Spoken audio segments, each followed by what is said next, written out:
Before time measured its first second, there was God. In the silence of eternity, before history had a beginning, before man had a name, the eternal council of heaven stirred. Then a decree thundered from glory. Let us make man in our image. And time began as a story of divine love. God formed man from the dust, breathed into him the breath of life, crowned him with glory, and walked with him in fellowship. Creation moved in harmony beneath his voice. There was innocence, there was peace, there was communion. But Adam fell.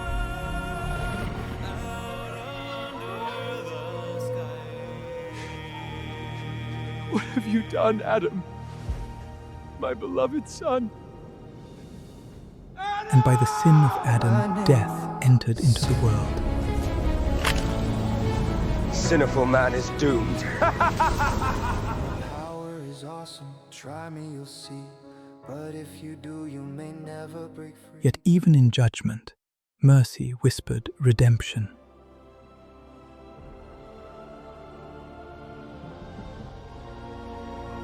I will redeem you, Adam. God sent them mercy, yet man rebelled again and again and again. They thought to build towers into heaven, imagining they could ascend and be like God. Let us build a tower into heaven! They bowed before idols made by their own hands, offered their children unto Molech, and filled the earth with violence and abomination. Blood cried from the ground, corruption spread like a flood, and in his sovereignty, God purposed to wipe man out, and so he did. But mercy found a man, Noah. While the world mocked, Noah built. While men laughed, Noah obeyed. While judgment gathered in the heavens, an ark was rising upon the earth. One family preserved alive, one preacher of righteousness, one ark standing between mercy and judgment. And as it was in the days of Noah, so shall it be again. For in every generation, God raises a man. For the flood, Noah. For bondage, Moses. For apostasy, Elijah. For the Gentiles, Paul. For every move, a vessel. For every remnant, a trumpet. For every dark hour, a voice. Heaven has never left itself without witness. Yet now the world lies once more in darkness. The church has lost her voice. Altars are cold. Truth has been traded for compromise. The bride appears asleep, and once again, heaven speaks. The imagination of man's heart is evil continually. God is the greatest lie invented by man. I will destroy man, whom I have created from the face of the earth, for it repenteth me that I have made them. Judgment hangs over the world. In the heavenly courts, God counsels. Son, go down and gather the remnant.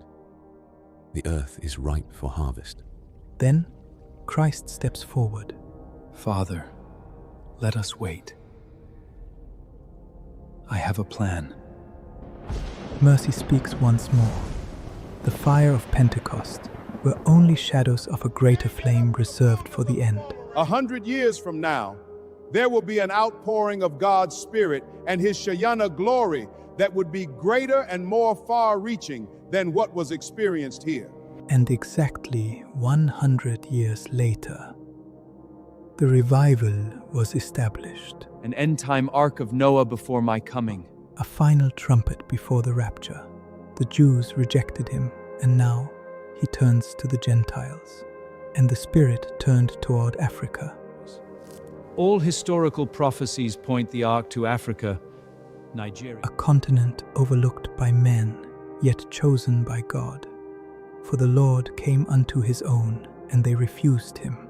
And now, in this closing hour, he turns to the Gentiles to fulfill his divine purpose.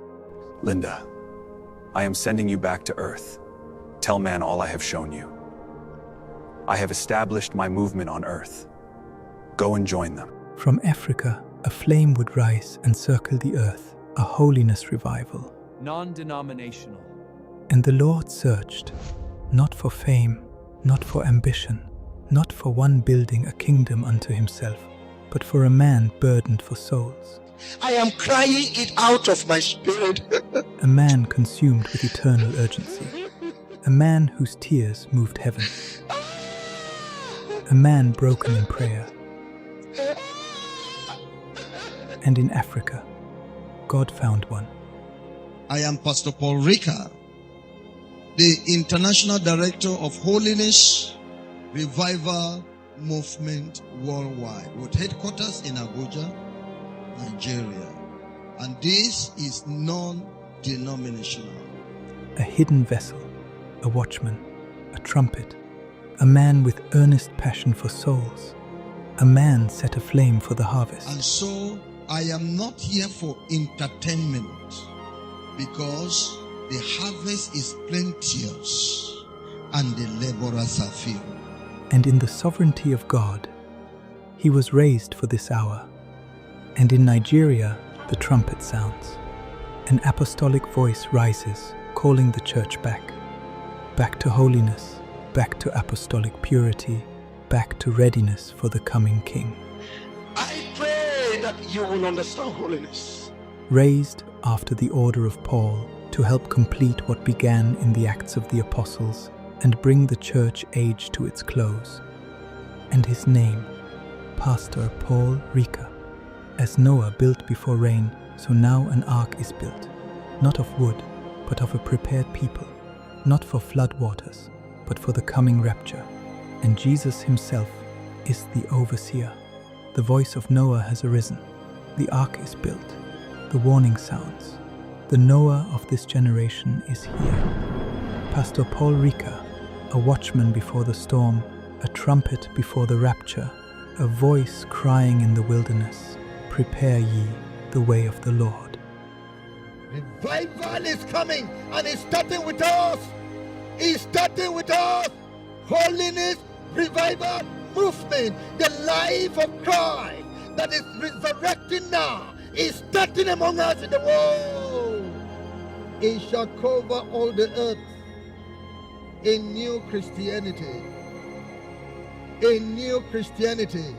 Living the life of Christ.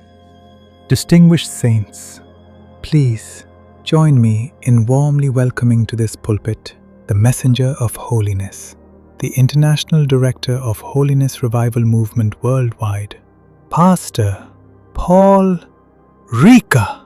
Let us receive the servant of the Lord.